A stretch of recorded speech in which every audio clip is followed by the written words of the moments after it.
사무엘상 10장을 가지고 하나님께서 쓰시는 방법이라고 하는 제목으로 말씀을 선포하겠습니다.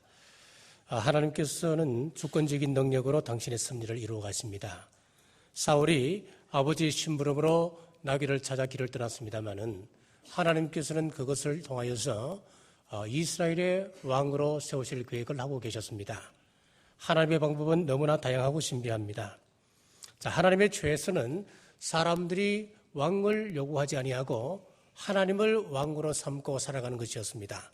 그러나 백성들이 하도 왕을 요구하니까 하나님께서는 허락하십니다.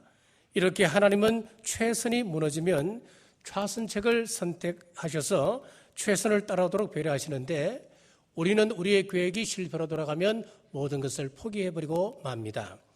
우리가 실패해도 하나님은 포기하지 않으십니다.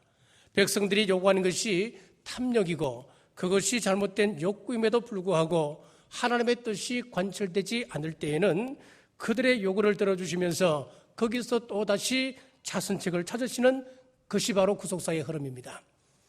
그러므로 우리 편에서는 실수 없이 말씀 안에서 성령의 뜻을 쫓아 깨끗한 삶을 사는 것이 중요하겠습니다마는 혹 우리가 무너졌다 해도 포기해서는 안 되고 무너진 상태에서라도 다시 또 그 다음 길을 찾는 방법이 중요합니다. 우리는 흑백 논리에 익숙해지기 때문에 1등이 아니면 죽음을 달라고 하는 식입니다. 신앙생활에 있어서도 이런 흑백 논리 사고 때문에 100가지를 잘해도 한 가지만 못하게 되면은 나머지 100가지는 다 묻어두고 잘못된 한 가지를 가지고 그 사람은 잘못되었다 비판을 합니다. 전부를 무시해버립니다. 그것은 하나님의 역사를 진행시키는 방법이 아닙니다. 비록 백성들이 잘못된 탐욕과 잘못된 판단으로 왕을 요구한다 했지만 하나님은 그 무너진 곳에서 다시 차선책을 선택하셔서 하나님의 섭리를 따라 하나님의 계획을 진행시켜 나가신다고 하는 이 원리를 이해하시고 오늘 사울을 통하여 어떻게 인도하시는지 말씀을 통해서 살펴보시기를 바랍니다. 하나님께서 쓰시는 방법 첫째, 기름을 부으십니다. 1절 말씀입니다. 이에 사무엘이 기름병을 가져다가 사울의 머리에 붓고 입맞춤에 이르되 여호와께서 내게 기름을 부으사 그의 기업의 지도자로 삼지 아니하셨느냐. 당시에 기름을 붓는다고 하는 것은 왕이나 대제사장이나 선지자 직분에게 주어지는 그런 특혜이기도 했습니다. 그런데 오늘 1절에 보니까 여호와께서 너에게 기름을 부으신다라고 했습니다. 이 말씀은 내가 붓는 것이 아니라 하나님께서 부으신다라고 하는 이야기입니다. 여호와께서 너에게 기름을 부으셨다. 너는 이제부터 하나님의 다스림을 받아야 될 것이다 라고 하는 확신을 주는 말씀입니다. 신약으로 보면은 성령 충만을 의미합니다. 성령님께서 임하시게 되면 그때부터 하나님과 교통하게 되고 우리가 하나님의 마음을 이해하게 됩니다. 하나님의 생각과 하나님의 계획을 전달받습니다. 하나님의 통제를 받게 됩니다. 이렇게 하나님의 지배를 인정하는 것이 성령 충만한 사람들의 특징입니다. 그러므로 우리가 성령 충만하다, 성령의 기름 부으심이 있다라고 이야기할 때에 내게 어떤 능력이 임하고 어떤 사건이 주어지고 현상이 임하고 은사가 나타나는 개념으로 이해하시면 안 됩니다. 이것은 우리 입장에서 생각하는 것이고 하나님 입장에서 성령 풍만이라고 하는 것은 하나님과 교신할 수 있는 툴을 주었다, 기구를 주었다 그 말씀입니다. 내가 하나님과 교신할 수 있는 센스가 나에게 주어졌다 그런 이야기입니다. 그렇기 때문에 우리는 이 센스를 항상 하나님께 돌려놔야 됩니다. 그분께서 무슨 말씀을 하시는지, 그분께서 내게 무슨 일을 지시하고 계시는지 늘 그쪽으로 주파수를 맞추고 늘 본부로부터 교신받을 수 있는 자세를 가지는 것이 성령 충만 하나님의 사람의 자세라고 하는 거예요.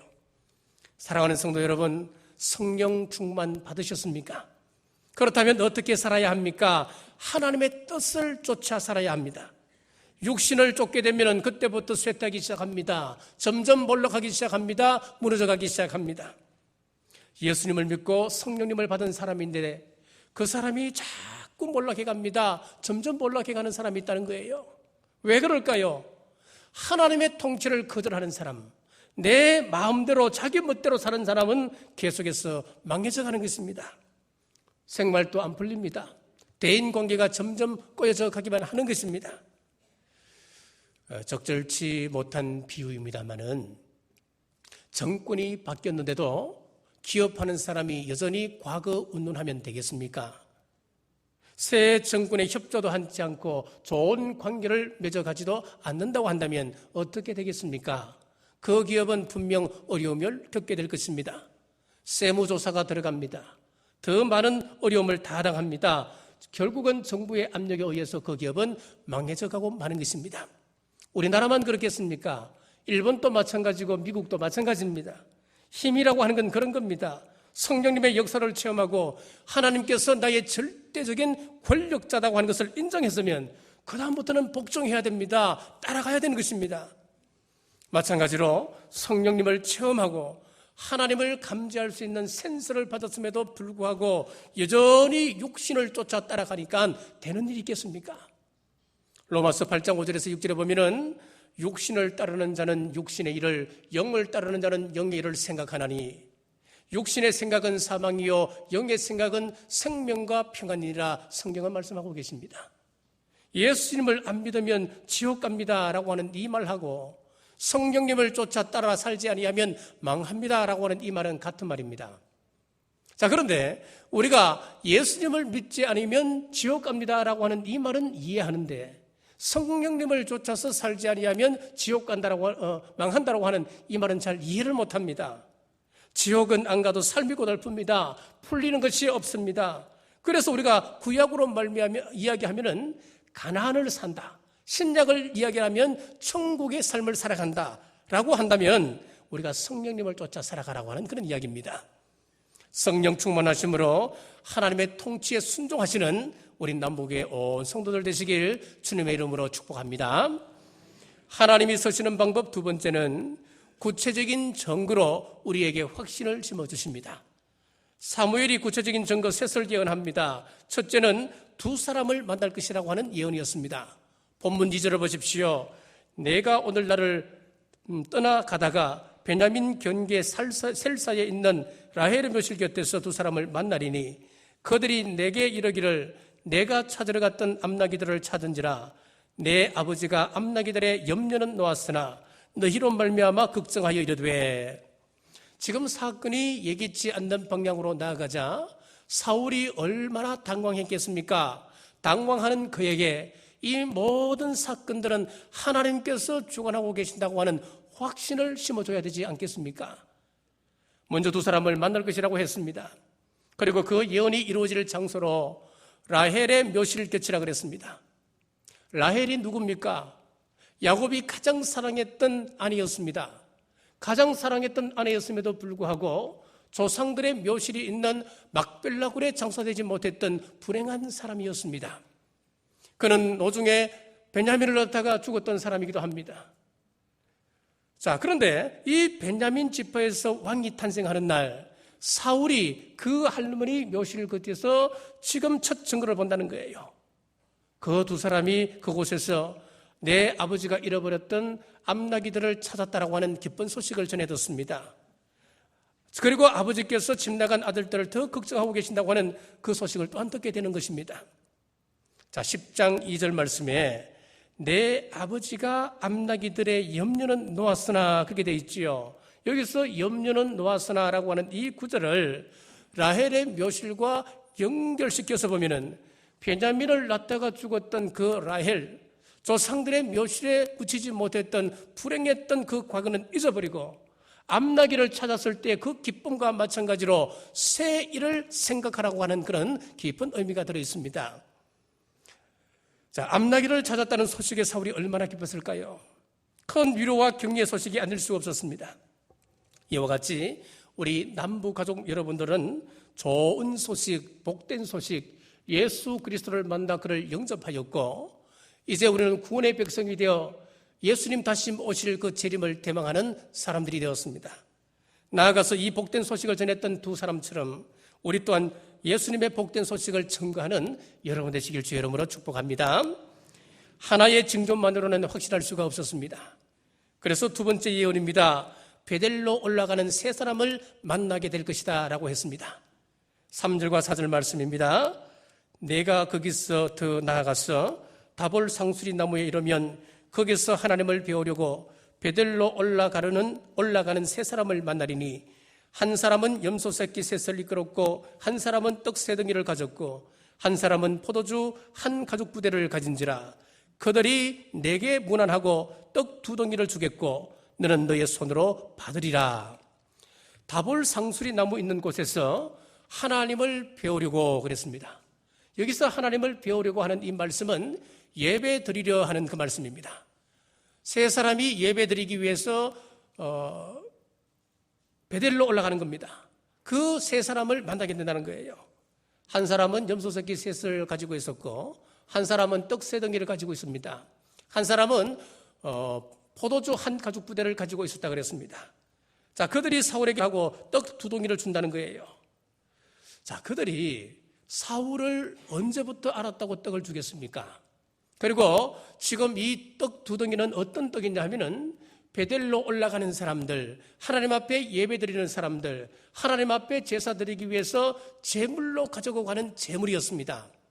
그런데 사울은 지금 제사 드리기 위해서 이곳에 온 것이 아니었지 않습니까? 잃어버린 암나기들을 찾기 위해서 왔기 때문에 제물이 없는 거예요. 자, 제물이 없는 사울에게 제물을 준비하여 가던 세 사람이 떡 세 덩이 중에 두 덩이를 사울에게 주는 것이었습니다. 오늘 본문에는 분명하게 기록되어 있지 않습니다만은 제물로 바쳐질 떡 두 덩이를 받았던 사울이 분명히 그 떡을 가지고 하나님 앞에 가다가 제사를 드렸을 것입니다. 사랑하는 성도 여러분, 우리와 함께 예배할 자, 내가 예배하도록 도와줄 자를 만난다고 하는 것은 우리에게 있어서 가장 큰 복입니다.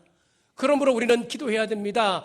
예배를 도울 자를 붙여주옵소서, 함께 예배할 자를 도와주옵소서 기도하셔야 됩니다. 왜 우리가 기도해야 되겠습니까?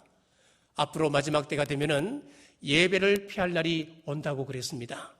예배가 피해지는 그날, 정말 하나님을 신실하게 예배하는 사람을 만날 수만 있다고 한다면, 그리고 내가 하나님 앞에 예배 드릴 수 있도록 예배를 도와주는 사람을 만날 수만 있다고 한다면 여러분, 이 사람만큼 더 행복한 사람이 누가 있겠습니까?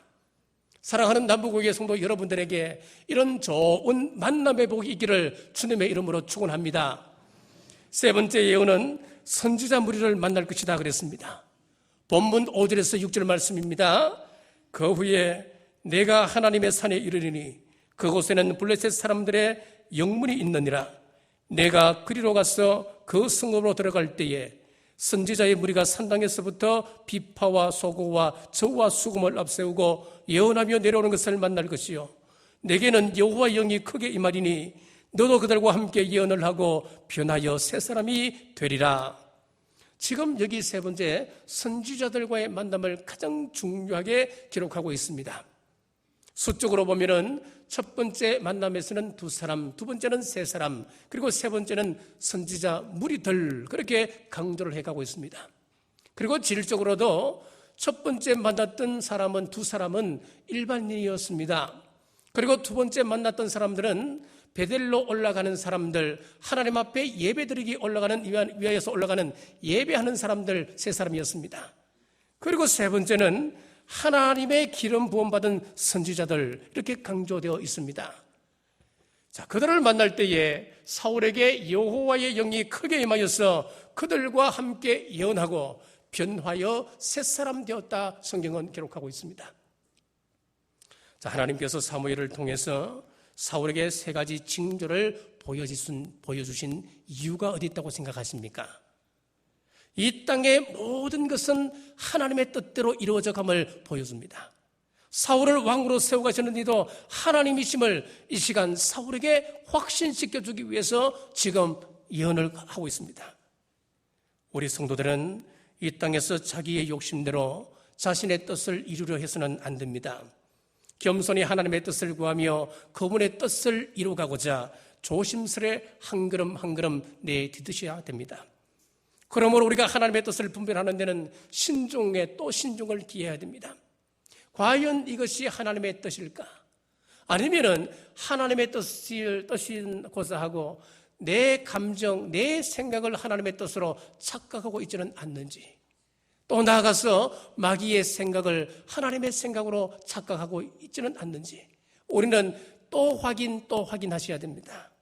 그러지 아니하고 내 생각을 성령님의 뜻인 것처럼 착각하여서 성도들에게 이야기하여서 내 성도가 상처를 받는다면 그것은 하나님 앞에서 잘못된 일입니다. 마귀가 주는 생각을 하나님의 생각으로 착각하여서 이 공동체 안에 큰 어려움을 겪게 하는 일이 종종 생길 수 있습니다. 우리는 조심하셔야 됩니다. 오늘 사무엘처럼 하나님의 뜻을 확인시키고 또 사울처럼 하나님의 뜻을 확인하시는 여러분 되셔서 주님의 몸된 교회, 이 남은 교회를 은혜 위에 굳건히 세우시는 여러분 되시길 간절히 바랍니다. 하나님이 쓰시는 방법 세 번째는 새 마음을 주십니다. 본문 9절 말씀입니다. 그가 사무엘에게서 떠나려고 몸을 돌이킬 때에 하나님이 새 마음을 주셨고 그날 그 징조도 다 응하니라. 사무엘을 통해서 예언된 말씀들이 다 응답되었습니다. 그 무엇보다도 위대한 확신은 사울 자신에게 새 마음이 주어졌다 그랬습니다. 이것은 성령님의 역사였습니다. 6절에 보십시오. 내게는 여호와의 영이 크게 임하리니 너도 그들과 함께 예언을 하고 변화하여 새 사람이 되리라. 구약시대나 신약시대나 우리는 성령님을 만나야 됩니다. 그래야 하나님을 기쁘시게 하고 하나님의 일을 감당할 수가 있습니다. 하나님의 뜻을 이루어드릴 수 있는 새 사람이 된다고 했습니다. 7절 말씀입니다. 이 징조가 내게 임하거든 너는 규례를 따라 행하라. 하나님이 너와 함께 하시느니라. 성령님을 만나면 역사가 일어난 이후에 너는 왕으로 행하라는 것입니다. 그러면 하나님께서 너와 함께 하시리라 막 약속을 하고 있습니다. 성령님이 임하셔야 예수님께서 우리 마음에 함께 거하십니다. 성령님께서 우리 마음에 자정하고 계신 그분들에게 우리 예수님이 함께 하십니다. 그러므로 성령 충만한 이후에 하나님이 함께 하신다고 하는 이 말씀은 신약시대에도 그대로 적용됩니다. 성령님께서 임하시자 10절 말씀입니다. 그들이 산에 이를 때에 선지자의 무리드가 그를 영접하고 하나님의 영이 사울에게 크게 임함으로 그가 그들 중에서 예언을 하니, 자, 사울에게 성령님께서 임하시자 그가 지금껏 하지 못했던 신비한 경험을 하게 됐습니다. 내 마음과는 상관없는 이상한 말이 내 입에서 흘러나오기 시작했습니다. 예언하기 시작했던 것이지요. 이 일로 사울도 선지자들 중에 있느니라라고 하는 이스라엘의 새로운 속담이 하나 생기게 되었습니다. 사울도 선지자들 중에 있느냐, 이 말은 무슨 이야기겠습니까? 하나님의 신이 임하니까 자 봐라, 저 사람이 사울 선지자가 아니었는데 사울이 선지자처럼 예언을 하네, 그 이야기예요. 어떤 사람이라도 성령님께서 강력하게 임하여 사용하실 수 있다, 그 이야기를 지금 하고 있는 거예요. 사울이 예언하는 그 모습을 보고 사람들이 놀랍니다. 이것은 그들로 하여금 사울을 왕으로 받아들일 수 있도록 준비시켜주는 것이었습니다. 더 이상 사울이 자유인이 아니라 하나님께서 선택한 사람이라고 하는 것이 백성들에게 쫙 알려지게 되었습니다.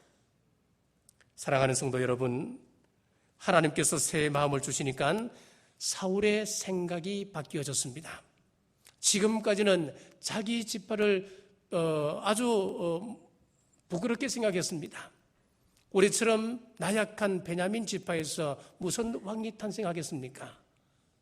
베냐민 지파 중에서도 가장 연약하고 비천한 우리 가문에서 어떻게 왕이 나올 수 있겠습니까?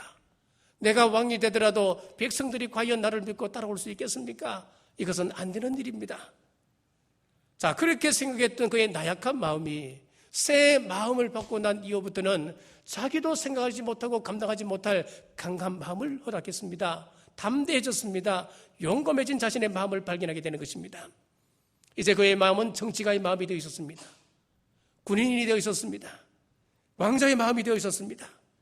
이렇게 하나님께서 사울을 이스라엘의 초대왕으로 세우실 때 먼저 새 마음을 허락해 주셨습니다. 사랑하는 남부가족 여러분, 우리가 하나님의 일을 감당하려고 할 때에 하나님이 원하시는 일꾼은 새 마음과 새 영으로 충만한 사람입니다. 우리 삶의 세밀한 부분까지 성령님의 인도를 받아 새 마음으로 주님의 일을 감당하시길 주의 이름으로 축복합니다. 자, 이렇게 우리 하나님께서 쏘시는 방법은 세 가지였습니다. 기름을 먼저 부으십니다. 그리고 그것이 하나님의 뜻이었다고 하는 것을 확인시켜 줍니다. 그리고 새 마음을 허락해 주십니다. 이런 하나님의 역사가 있을 때에 과연 우리는 어떻게 응답할 수 있겠습니까? 어떻게 응답해야 되겠습니까? 아무리 하나님께서 우리에게 확실한 증거를 보여주셔도 우리가 응답하지 아니하면 그것은 무효로 끝나지 않겠습니까? 하나님께서 이런 확실한 세 가지 증거를 우리에게 허락해 주셨다면 저와 여러분들은 첫째, 입술을 절제하셔야 됩니다. 이것이 우리에게 있어서 반응입니다. 자, 14절에서 16절입니다. 사울의 숙부가 사울과 그의 사환에게 이르되 너희가 어디로 갔느냐? 사울이 이르되 암나기들을 찾다가 찾지 못하므로 사무엘에게 갔었나이다 하니 사울의 숙부가 이르되 청하노니 사무엘이 너희에게 이런 말을 내게 말하라 하니라. 사울이 그의 숙부에게 말하되 그가 암나기들을 찾았다고 우리에게 분명히 말하더이다 하고 사무엘이 말하던 나라에 이런 말하지 아니하니라. 숙부가 그에게 일어난 일을 물었을 때에 글쎄 저에게 사무엘이 기름을 부으면서 앞으로 이스라엘의 왕이 될 것이다, 초대 왕이 될 것이다 라고 이야기했습니다. 앞으로 내 인생은 탄탄대로입니다. 내가 바로 대세남입니다. 그렇게 이야기하셨단 말이에요. 자기를 자랑하지 않았다는 이야기예요. 입술을 절제했다고 하는 이야기입니다. 여러분, 자랑하기 시작하면 사탄이 틈을 타기 시작합니다. 말이라고 하는 것은 참으로 무섭습니다. 말은 내 인생을 송두리째 뽑아버리기도 하고 상대방을 죽이기도 합니다. 그래서 야고보 3장 6절의 말씀은 혀는 곧 불이요 불의의 세계라. 혀는 우리 지체 중에서 온몸을 더럽히고 생계받기를 불사르나니 그 사르는 것이 지옥불에서 나느니라 그랬습니다. 우리의 혀가 얼마나 무서우면, 우리의 말이 얼마나 무서우면 성경 말씀에 이것은 지옥불에서 나는 불과 같다 그랬습니다. 모든 것을 태우는 흉기 중에 흉기라고 그렇게 말씀을 하고 있습니다. 여러분은 입술을 어떻게 관리하십니까? 과연 이 입술을 통하여서 사람을 세워주고 지지하고 격려하는 입술로 사용하십니까? 아니면은 어떤 흠이라도 생기면은 그것을 죽을 때까지 그냥 물고 늘어지는 그런 입술로 사용하십니까?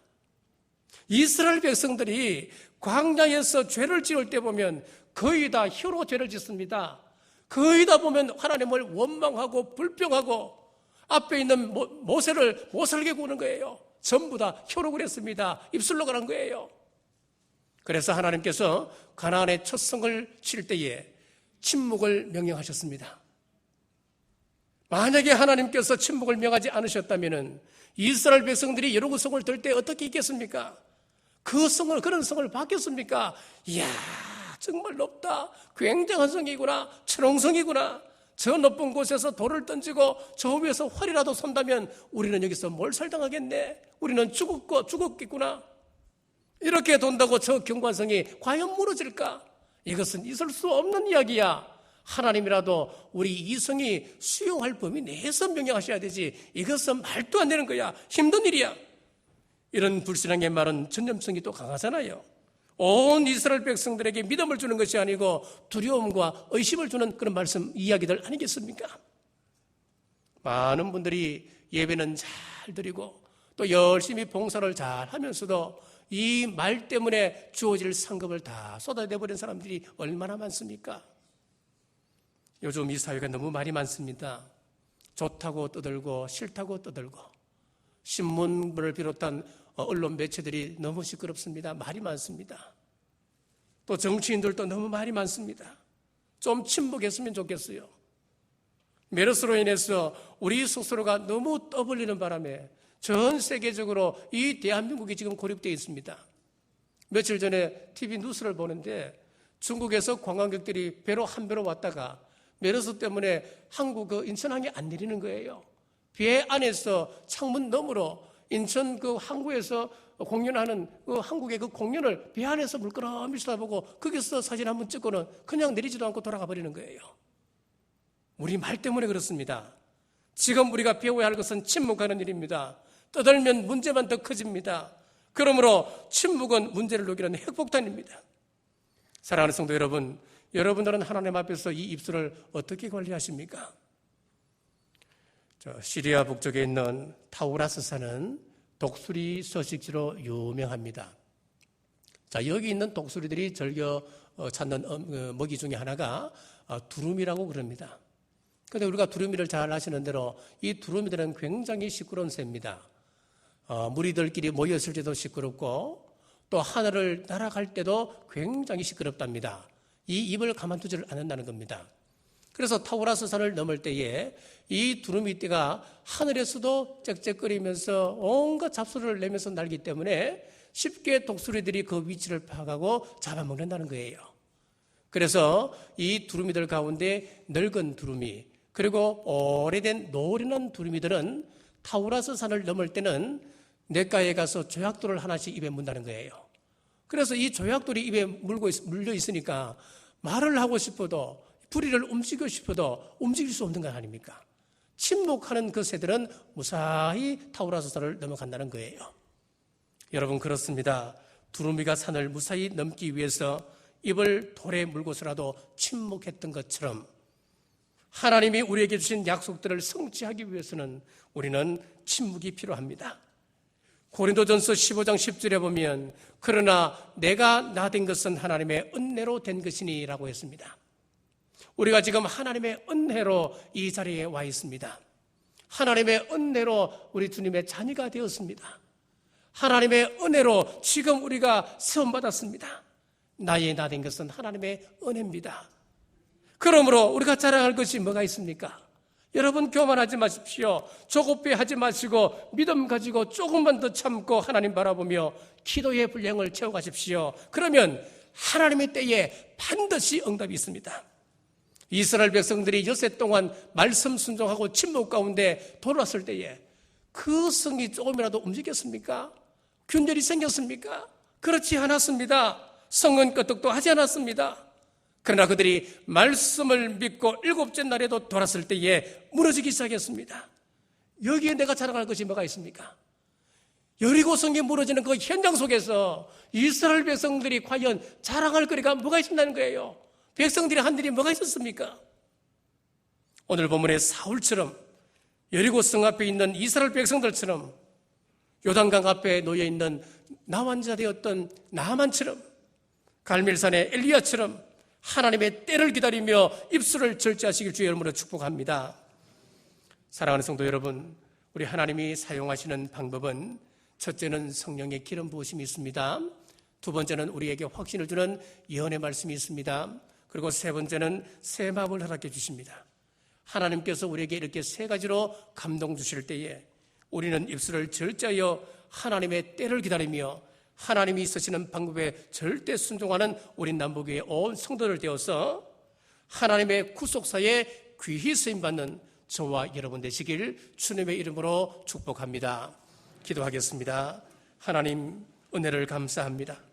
사울의 마음을 바꾸어 사용하신 하나님, 우리에게도 새 마음 새 영을 허락하시어 하나님께 쓰임받게 하여 주옵소서. 하나님 방법에 절대적으로 지지합니다. 성령님의 기름 부으심과 구체적인 정보와 새 마음 허락해 주셔서 사용하심을 믿고 하나님의 때를 기다리며 순종하는 우리 온 성도들 되어 하나님의 구속사의 주역들이 다 될 수 있도록 인도하여 주시옵소서. 예수님 이름으로 간절히 기도드리옵나이다.